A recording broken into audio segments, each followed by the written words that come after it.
जय हिंद दोस्तों। आप सभी का स्वागत है हमारे इस YouTube channel SSC infinity academy में।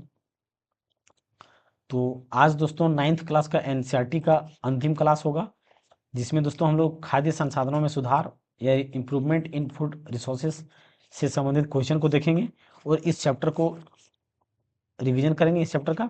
और 9th का दोस्तों हमारा क्या हो जाएगा, इस 9th का जितने भी टॉपिक होगा वो एनसीईआरटी का वो कंप्लीट हो जाएगा।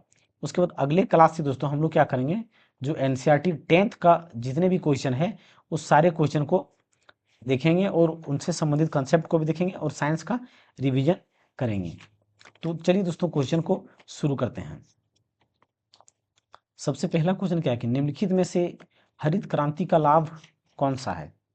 हरित क्रांति का लाभ कौन सा है। तो देखिए दोस्तों, अगर हरित क्रांति की बात करें तो भारत में कब से कब तक था हरित क्रांति, जिसे ग्रीन रेवोल्यूशन कहते हैं दोस्तों। इंग्लिश में क्या बोलते हैं उसको, ग्रीन रेवोल्यूशन। तो हरित क्रांति दोस्तों कब से कब तक चला था, तो ये 1940 से लेकर के 1960 के दशक तक चला था। 1960 के दशक तक चला था। और इसका मेन उद्देश्य क्या था दोस्तों, जो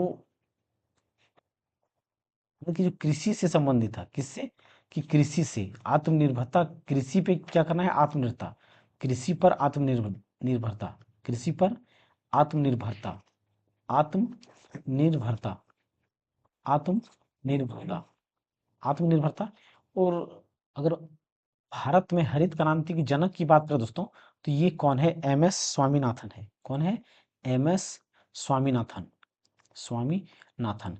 तो ये क्वेश्चन दोस्तों इंपॉर्टेंट भी हो सकता है, ये पूछा भी जा सकता है, क्योंकि एम एस स्वामीनाथन को 2024 में अगर भारत रत्न मिला है, क्या है, भारत रत्न मिला है 2024 में। तो ये क्वेश्चन पूछा जा सकता है कि हरित क्रांति के जनक कौन थे भारत में। तो भारत के हरित क्रांति के जनक कौन थे, एम एस स्वामीनाथन थे। तो ये क्वेश्चन पूछा जा सकता है, क्योंकि 2024 में भारत रत्न इसे मिला है। तो कृषि के क्षेत्र में दोस्तों अगर पूछा जाए कि सबसे ज्यादा हरित क्रांति में क्या फायदा हुआ था, सबसे ज्यादा, तो सबसे ज्यादा हरित क्रांति की बात करें दोस्तों, तो इसमें गेहूं पे हुआ था। तो सबसे ज्यादा अगर कोई फसल में फायदा हुआ था दोस्तों, तो गेहूं में हुआ था। किस में हुआ था, गेहूं में हुआ था। उसके बाद चावल में हुआ था। तो ये सारी चीजें इस प्रकार से क्वेश्चन था। तो निम्नलिखित में से हरित क्रांति का लाभ कौन सा है, तो खाद्यान्नों में आत्मनिर्भरता। तो खाद्यान्नों में आत्मनिर्भरता यहाँ पे दोस्तों पहला ही नंबर क्या हो जाएगा, बिल्कुल सही आंसर हो जाएगा। सरकार के खाद्यान्न भंडारण में कमी, बिल्कुल नहीं। खाद्यान्न में कीमत की वृद्धि, बिल्कुल नहीं। खाद्यान्नों में आयात की वृद्धि, तो यहाँ पे खाद्यान्न में आत्मनिर्भरता क्या होगा, बिल्कुल सही आंसर हो जाएगा। अगला क्वेश्चन दोस्तों, दालें किसका एक अच्छा स्रोत है। दालें जो है किसका एक अच्छा स्रोत है। तो अगर दाल की बात करें दोस्तों, तो दाल का अच्छा स्रोत अगर देखा जाए तो वो कौन सा है, वो कौन सा है। तो दाल दोस्तों देखिए दोस्तों, जैसे कि हम अरहर दाल की बात करते हैं, अरहर दाल की बात करते हैं, मूंग दाल, चना दाल, जितने भी दाल होता है, तो दाल बेसिकली जो होता है किसका होता है, प्रोटीन का अच्छा स्रोत होता है। प्रोटीन का क्या होता है, अच्छा स्रोत होता है। और कार्बोहाइड्रेट की बात करें दोस्तों, तो कार्बोहाइड्रेट का अच्छा स्रोत क्या होता है, जैसे कि चावल वगैरह खाते हैं हम लोग, तो चावल का है अच्छा स्रोत है। वसा की बात करें दोस्तों, तो तेलीय पदार्थ, तेलीय पदार्थ जो होता है वो वसा का अच्छा स्रोत होता है। तेलीय पदार्थ में अगर बात करें, तो तेलीय पदार्थ में कौन हो, क्या हम बोल सकते हैं, जैसे कि तेलीय पदार्थ में अगर बात करें दोस्तों, तो तेलीय पदार्थ में क्या हो सकता है, बादाम हो सकता है, बादाम हो सकता है, या तो चिनिया बादाम जिसको कहते हैं वो भी हो सकता है। तो ये तेलीय पदार्थ से संबंधित हो सकता है। भारत में खरीफ के मौसम के दौरान निम्नलिखित में से कौन सी फसल उगाई जाती है, कौन सी फसल उगाई जाती है। तो देखिए दोस्तों, दो फसलें होता है। फसलें अगर देखा जाए दोस्तों, तो बेसिकली दो प्रकार का होता है। एक क्या होता है, रबी फसल होता है, रबी फसल होता है। और दूसरा क्या होता है, खरीफ फसल होता है। क्या होता है, खरीफ फसल होता है। एक रबी फसल होता है और एक खरीफ फसल होता है। तो रबी फसल की बात करें दोस्तों, तो रबी फसल क्या होता है, रबी फसल की बात करें दोस्तों, तो रबी फसल की बात करें तो इसे शरद की ऋतु में, जैसे कि अभी ठंडी का समय चल रहा है दोस्तों, तो ठंडी का समय चल रहा है तो अभी इसको क्या होगा, लगाया जाएगा। यानी कि सर्दियों के मौसम में बोया जाएगा। सर्दियों में क्या होगा, इसे बोया जाएगा। सर्दियों में क्या होगा, बोया जाएगा। और वसंत ऋतु जब आएगा तो इसे काट लिया जाएगा। बसंत ऋतु या वसंत ऋतु में क्या होगा, इसे काट लिया जाएगा। वसंत ऋतु में काट लिया जाएगा। तो ये क्या होता है, रबी फसल होता है। जैसे अगर इसका एग्जाम्पल की बात करें तो कौन कौन सा, अभी जैसे कि देखिए दोस्तों, अभी धान का कटाई होगा, तो धान का जैसे कटाई होगा वैसे क्या लगाया जाएगा, गेहूं लगाया जाएगा। तो गेहूं हो गया, जौ हो गया, चना हो गया, मटर हो गया, मटर हो गया, और सरसों हो गया, सरसों। ये सारी की सारी क्या है, रबी फसल कहलाता है। अब अगर हम खरीफ फसल की बात करें दोस्तों, खरीफ फसल की बात करें तो खरीफ फसल को, खरीफ फसल को की बात करें दोस्तों, तो इसे मानसूनी फसल कहते हैं। मानसूनी फसल क्यों कहते हैं, क्योंकि बरसात का जब मौसम शुरू होता है उसी टाइम इसको लगाया जाता है। इसे बरसात के समय में, बरसात के समय में बोया जाता है, बरसात के समय में बोया जाएगा। और शरद ऋतु में दोस्तों, अभी जैसे कि शरद का मौसम चल रहा है और अभी इसे क्या होगा, काट लिया जाएगा। क्या होगा, काट लिया जाएगा। तो इसका एग्जाम्पल की अगर हम बात करें दोस्तों, तो कौन कौन सा होगा, एग्जाम्पल कौन कौन सा होगा। तो देखिए दोस्तों, इसका एग्जाम्पल की बात करें तो धान होगा, मक्का होगा, धान होगा, मक्का होगा, और सोयाबीन हम कह सकते हैं, सोयाबीन, मूंगफली हो गया,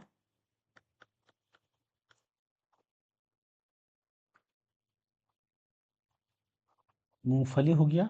और अगर इसकी बात करें दोस्तों, कपास हो गया। ये सारे के सारे किसका एग्जाम्पल है, तो ये खरीफ फसल का एग्जाम्पल है। अब अब को दोस्तों एक फसल और होता है दोस्तों, लेकिन वो जिसे हम क्या कहते हैं, एक फसल और होता है जिसे जायद फसल के नाम से जानते हैं। जायद या तो जैद या तो जायद फसल कहा जाता है, जायद या तो जैद फसल, जायद फसल। इसके अंतर्गत में क्या होता है दोस्तों, छोटा सा होता है, उसे होता है। इसके अंतर्गत में कौन कौन आता, कौन कौन से फसल उगाया जाता है, तो लतीदार पौधे दोस्तों। इसके अंतर जायद फसल उसे कहते हैं जो लतीदार पौधे होते हैं। लतीदार कहने का मतलब दोस्तों जिसमें लत होता है, जैसे कि कद्दू हो गया, करेला हो गया, कद्दू हो गया, करेला हो गया, तरबूज हो गया, तरबूज हो गया, और ककड़ी हो गया। ये सारी की सारी क्या कहलाता है, जायद फसल कहलाता है। क्या कहलाता है, जायद फसल कहलाता है। ये क्या है, जायद फसल कहलाता है। अब दोस्तों क्वेश्चन को देखिए, भारत में खरीफ के मौसम के दौरान निम्नलिखित में से कौन सी फसल उगाई जाती है। तो ये देखिए दोस्तों, तो ये हमारा क्या दोस्तों, खरीफ फसल की बात कर रहे हैं हम। तो खरीफ फसल का एग्जाम्पल कौन कौन सा है, धान है, मक्का है, कपास है, सोयाबीन है, मूंगफली है। ऑप्शन को देखिए, चना हमारा क्या है, चना की बात करें तो हमारा ये क्या है, रबी फसल है। सरसों हमारा क्या है, रबी फसल है। गेहूं हमारा क्या है, रबी फसल है। लेकिन कपास की बात करें दोस्तों, तो कपास हमारा क्या है, खरीफ फसल है। तो यहाँ पे डी नंबर का क्या होगा, बिल्कुल सही आंसर हो जाएगा। अगला क्वेश्चन क्या है दोस्तों, शीत ऋतु या नवंबर से अप्रैल। अभी देखिए दोस्तों, हमने क्या कहा, शीत ऋतु यानी कि सर्दियों के मौसम में, यानी कि नवंबर से, नवंबर में इसको क्या होगा, बोया जाएगा। अभी अभी किस सर्दियों का मौसम चल रहा है, इसका मतलब क्या दोस्तों, नवंबर का समय चल रहा है। अभी कौन सा समय चल रहा है, नवंबर का समय चल रहा है।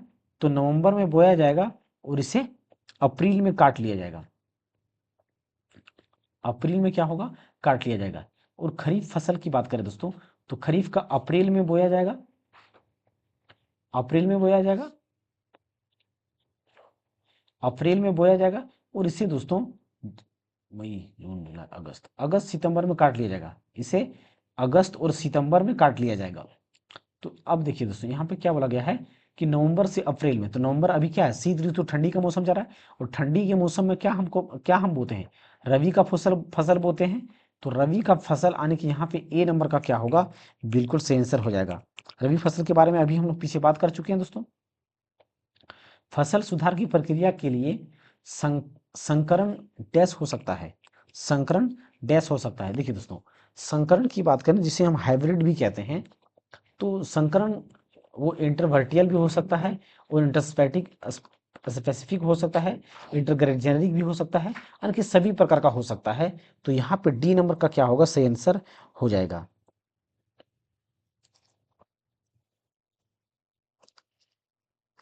अब यहाँ पे अगर दोस्तों, यहाँ पे क्या बोला गया है, इंटरवर्टियल यानी कि अंतर्विविध।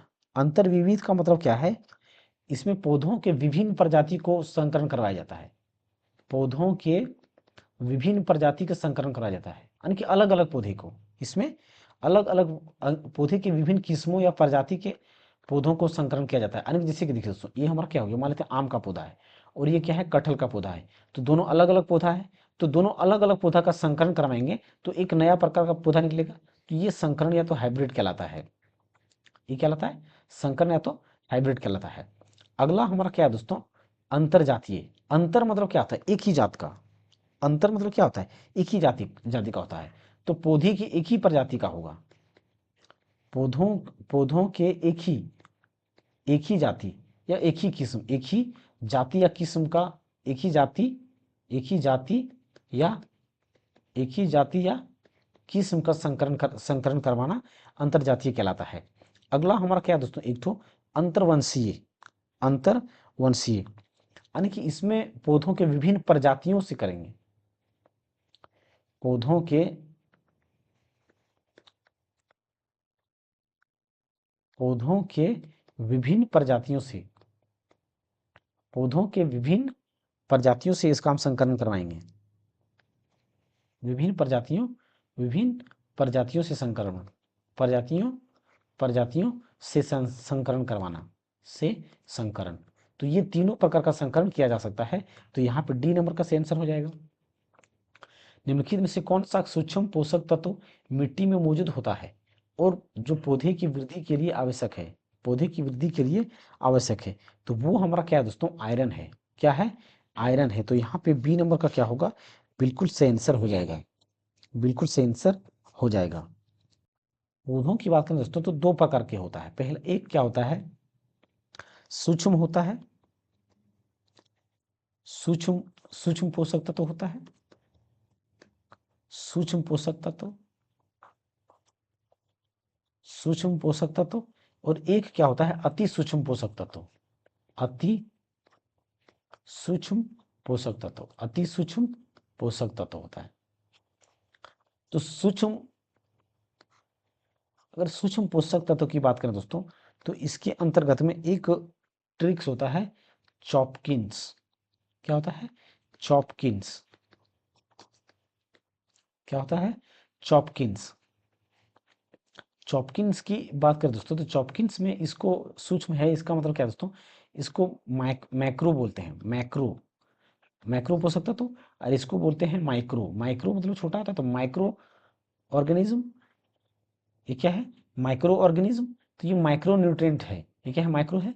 तो यहाँ पे चॉपकिंस का ट्री क्या है दोस्तों, सी से हमारा क्या हो गया, कार्बन हो गया, और एच से हमारा क्या हो गया, हाइड्रोजन हो जाएगा, एच से हाइड्रोजन, और ओ से क्या होगा, ऑक्सीजन हो जाएगा, और पी से क्या होगा दोस्तों, फॉस्फोरस हो जाएगा, और के से हमारा क्या होगा, पोटेशियम हो जाएगा। आई यहाँ पे दोस्तों, आई किसी प्रकार का कोई चीज नहीं है, ये आई को यहाँ पे सिर्फ ट्रिक बैठने के लिए यहाँ पे रखा गया है, इससे कोई कुछ यानी कि किसी भी प्रकार का पोषक तत्व तो नहीं होता है। एन से हमारा क्या हो जाएगा, नाइट्रोजन हो जाएगा, और एस से क्या होगा, सल्फर हो जाएगा। तो ये हमारा मैक्रो न्यूट्रिएंट्स होता है, सूक्ष्म पोषक तत्व जिसको कहते हैं मैक्रो। तो ये हिंदी में दोस्तों कंफ्यूजन हो सकता है, इसलिए इंग्लिश में याद रखिएगा मैक्रो, मैक्रो न्यूट्रिएंट्स। क्या रखना है, मैक्रो न्यूट्रिएंट्स। और यहाँ पे दोस्तों ये क्या है, अति सूक्ष्म, अति सूक्ष्म तत्व। तो अति सूक्ष्म तत्व के अंतर्गत की बात करें दोस्तों तो इसके अंतर्गत में क्या क्या आता है, निम्नलिखित में से कौन सा सूक्ष्म पोषक तत्व मिट्टी में मौजूद होता है और जो पौधों की वृद्धि की आवश्यक है। तो देखिए दोस्तों, तो पौधों की वृद्धि की आवश्यक के लिए क्या होता है, ये हमारे आयरन है। वो क्या है, आयरन है। तो यहाँ पे बी नंबर का क्या होगा, बिल्कुल से आंसर हो जाएगा। न्यूट्रिएंट्स की बात करें दोस्तों तो दो प्रकार का न्यूट्रिएंट्स होता है। एक क्या होता है, माइक्रो न्यूट्रिएंट्स होता है, माइक्रो न्यूट्रिएंट्स। और एक क्या होता है, मैक्रो। क्या होता है, मैक्रो न्यूट्रिएंट्स, मैक्रो न्यूट्रिएंट्स। तो माइक्रो की अगर बात करें दोस्तों तो माइक्रो में क्या क्या आता है,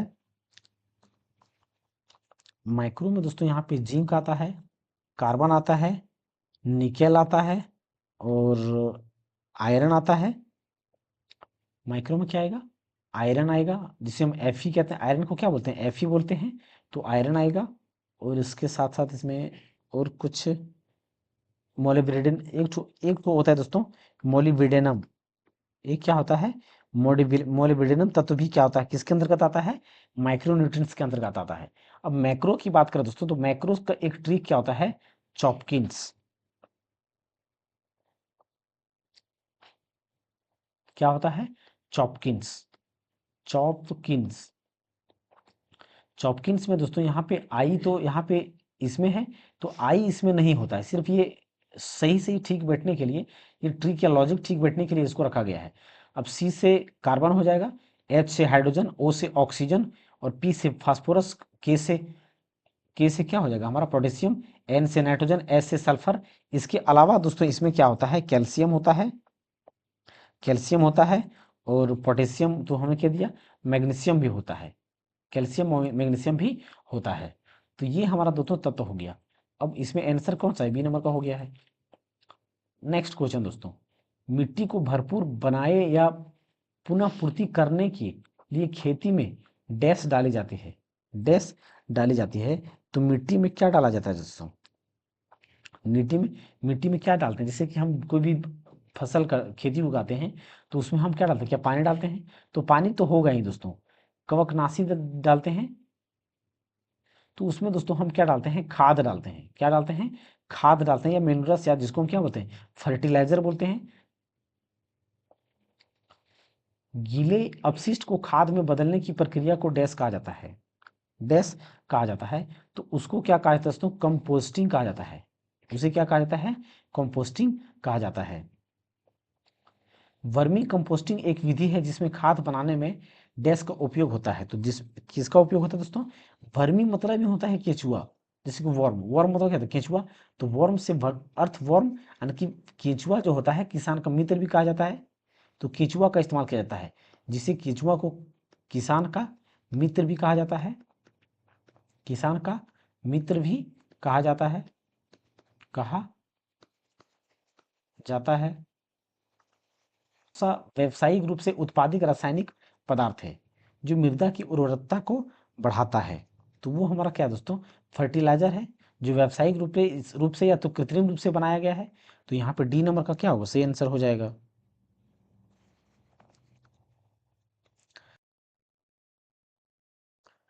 जैविक खेती क्या है दोस्तों? जैविक खेती क्या है? तो ऑप्शन को देखते हैं हम लोग। उपज बढ़ाने के लिए रासायनिक उर्वरक का खेती। देखिए दोस्तों, इसमें रासायनिक उर्वरक का इस्तेमाल नहीं करना है। जैविक खेती मतलब कि वो ऑर्गेनिक फार्मिंग, जिसमें नेचुरल चीज का इस्तेमाल करना है। तो उपज बढ़ाने के लिए अनुवांशिक संशोधन का बिल्कुल नहीं। प्राकृतिक खाद और कीट, हाँ बिल्कुल सही दोस्तों, यानी कि हम प्राकृतिक खाद का इस्तेमाल करेंगे और कीटनाशकों का, यानी कि प्राकृतिक खाद और प्राकृतिक कीटनाशकों का उपयोग किया जाता है। तो यहाँ पे सी नंबर का सही आंसर हो जाएगा। प्रकार की सिंचाई का अभ्यास तब किया जाता है जब भूमि के गुरुत्वाकर्षण द्वारा चलाने के लिए पानी की आपूर्ति बहुत कम स्तर होती है, बहुत कम स्तर होती है। तो उसे क्या कहा जाता है दोस्तों? लिफ्ट इरिगेशन कहा जाता है, या तो उद्वहन सिंचाई कहा जाता है। क्या कहा जाता है? उद्वहन सिंचाई कहा जाता है। इसमें देखिए, उद्वहन सिंचाई का मतलब क्या है दोस्तों? भूजल का इस्तेमाल किया जाएगा खेती करने के लिए। किसका? भूजल का इस्तेमाल किया जाएगा सिंचाई करने के लिए। भूजल का इस्तेमाल सिंचाई करने किया जाएगा, सिंचाई के लिए किया जाएगा। तो ये क्या कहलाएगा? उद्वहन सिंचाई कहलाएगा। क्या कहलाएगा? उद्वहन सिंचाई। एक ही क्षेत्र में एक निश्चित स्वरूप पर एक साथ दो या दो से अधिक फसलों को उगाने को डैश के रूप में जाना जाता है। तो वो क्या कहा जाता है दोस्तों? वो अंतर फसल कहलाता है। क्या कहलाता है? अंतर फसल। मिश्रित फसल क्या है दोस्तों? मिश्रित फसल मतलब क्या हो गया कि एक ही समय में अलग अलग चीजों को बोना। जैसे कि देखिए दोस्तों, एक ही समय में अलग अलग फसल बोना, अलग अलग फसल, अलग अलग फसल। जैसे कि देखिए दोस्तों, अगर हम गेहूं को बोते हैं तो गेहूं के साथ साथ हम क्या देते हैं? सरसों भी दे देते हैं, सरसों भी साथ ही साथ हो जाता है। तो वो मिश्रित फसल कहलाता है। मिश्रित खेती कहने का मतलब क्या है कि एक ही खेती पे अलग अलग प्रकार का फसल करना। जैसे कि पहले एक ही खेत में हम लोगों ने गन्ना उगाया, सॉरी पहले एक ही खेती में मक्का उगाया, उसके बाद उसी में फिर आलू को बो दिया। तो ये एक ही खेती, उनकी एक ही खेती में अलग अलग फसल उगाया जाता है, तो मिश्रित खेती कहा जाता है। और एक ही समय में अलग अलग फसल उगाना, तो वो मिश्रित फसल कहलाता है। संकर फसल मतलब दोस्तों वो क्या कहते हैं उसको? यानी कि हाइब्रिडाइजेशन जिसको कहते हैं। डैश फसल, डैश फसली से तात्पर्य है एक ही भूमि पर एक साथ दो या दो से अधिक फसलें उगाना, उगाना। तो वो हमारा क्या कहलाएगा? मिश्रित फसल कहलाएगा। अभी हमने पिछले क्वेश्चन में देखा। नेक्स्ट क्वेश्चन क्या है दोस्तों? भूमि के एक टुकड़ों पर पूर्व नियोजित उत्तराधिकारी सॉरी भूमि के एक टुकड़े पर पूर्व नियोजित उत्तराधिकार में विभिन्न फसलों को उगाने को डैश कहा जाता है। उगाने को डैश कहा जाता है। तो यानी कि दोस्तों एक ही फसल एक ही खेती में बार बार को हम फसल को उगाएंगे तो वो क्या कहलाएगा, हमारा फसल चक्र कहलाएगा। यानी कि रिपीटेशन कोई भी चीज का कर देंगे तो क्या कहलाता है, चक्कर कहलाता है। तो फसल भी हमारा क्या होगा, अरे फसल चक्र कहलाएगा यहाँ पे। पशुधन के प्रजनन और पालन पोषण की कृषि पद्धति को क्या कहा जाता है, पशु पद्धति। देखिए दोस्तों पशु पद्धति का मतलब क्या है, जब हम पशु को पालते हैं तो वो हमारा क्या कहलाएगा, पशुपालन कहलाएगा। अगर मधुमक्खी को पालन करेंगे तो मधुमक्खी पालन कहलाएगा, क्या कहलाएगा, मधुमक्खी पालन कहलाएगा। तो हर एक प्रकार का दोस्तों अलग अलग होता है। मछली का अगर पालन किया जाएगा तो मछली पालन, या तो जिसको हम पीसी कल्चर कहेंगे। कृषि श्रम के लिए उपयोग किए जाने वाली पशु को डैश कहा जाता है, पशु को डैश कहा जाता है। तो वो हमारा देखिए दोस्तों किस कृषि के लिए, कृषि है तो कृषक पशु, खेती करने के लिए आने की। तो यहाँ पे ए नंबर का क्या होगा, सही आंसर हो जाएगा। दुधारू फसल, दुधारू फसल हमारा क्या है दोस्तों, जैसे कि जिससे दुधारू पशु क्या है दोस्तों, जो दूध देता है, जैसे गाय हो गया, भैंस हो गया, बकरी हो गया, ये सब दुधारू पशु हो गया। नेक्स्ट क्वेश्चन दोस्तों, दूध पैदा करने वाली मादा केल को डैश कहा जाता है, डैश कहा जाता है। तो सेम क्वेश्चन दोस्तों दुधारू पशु कहा जाएगा। भोजन और अन्य उत्पादों की के लिए समुद्री जीवों की खेती को डैश रूप में जाना जाता है, डैश रूप में जाना जाता है। तो समुद्री जीव में, समुद्र में अगर बात है दोस्तों तो समुद्री कृषि कहलाएगा। अंगूर की खेती करना क्या कहलाएगा, अंगूर की खेती को क्या कहते हैं, विटीकल्चर कहते हैं। मत्स्य पालन का क्या आता है, पिसीकल्चर, मत्स्य मछली का खेती। रेशम उत्पादन को क्या कहते हैं, सेरिकल्चर कहते हैं। तो ये डायरेक्ट क्वेश्चन पूछा जाता है दोस्तों कि रेशम के उत्पादन को क्या कहा जाता है, तो सेरिकल्चर कहा जाता है। नेक्स्ट क्वेश्चन, व्यावसायिक शहद उत्पादन के लिए स्थानीय भारतीय मधुमक्खी किस्मों में से उस व्यावसायिक शहद उत्पादन के लिए स्थानीय भारतीय मधुमक्खी किस्मों में से किसका उपयोग किया जाता है, किसका उपयोग किया जाता है। तो इसमें दोस्तों मधुमक्खी की किस्मों की बात कर रहे हैं, तो मधुमक्खी यानी कि एपिस का इस्तेमाल किया जाता है, बिल्कुल सही। और Apis, Apis indica, Ferran indica और एपिस फ्लोरिया, यानी कि ये दोनों का दोस्तों किया जाता है। तो यहाँ पे डी नंबर का दोनों क्या होगा, बिल्कुल से आंसर हो जाएगा। दोनों क्या होगा, बिल्कुल से आंसर हो जाएगा। तो यहाँ दोस्तों हमारा 9th क्लास का जितने भी टॉपिक एनसीईआरटी का था वो कंप्लीट होता है।